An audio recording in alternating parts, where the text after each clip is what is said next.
नमस्कार मंडळी, सगळ्यात पहिले सबस्क्राईब नसेल केलं असेल तर सबस्क्राईब करा. सो आजची धावपळ जरा जास्तच झाली. सकाळची पटापट कामी आई मुलगी स्कूलला गेली आणि मला आला होता खूप मोठा स्लॉट हा हेअर ऑइलच्या ऑर्डरचा. मग काय, माझा जो हेअर ऑइलचा स्टॉक होताच अजूनही मला नवीन बनवायचा होता, कारण की रिक्वायरमेंटनुसार मी बनवला होता आणि त्यातच मी बनवला मस्तपैकी फ्रेश आणि तेही पॅकही करायचं होतं.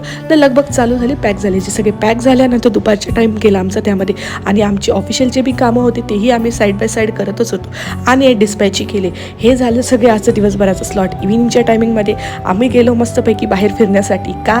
कारण की शनिवारी येत आहे गणपती बाप्पा आणि गणपती बाप्पाला आणण्याची आतुरता आमच्या सगळ्यांमध्ये खूप मोठी आहे. त्यामुळे आम्ही बघायला गेलो होतो की आम्हाला हवा तशी गणपती बाप्पा भेटता की नाही. मार्केटमध्ये आम्ही खूप फिरलो, जवळपास आम्हाला 10 वाजले, परंतु आम्हाला हवे तशी काही भेटलेच नाही आणि ह्या शोधाशोधीमध्ये आमचा आजचा दिवस इथेच संपला. भेटू परत नवीन ब्लॉगसहित नवीन वेळेवर. उद्या परत जायचे आहे गणपती बाप्पांना भेटण्यासाठी. भेटूया नवीन ब्लॉगसहित नवीन वेळेवर. तोपर्यंत बाय.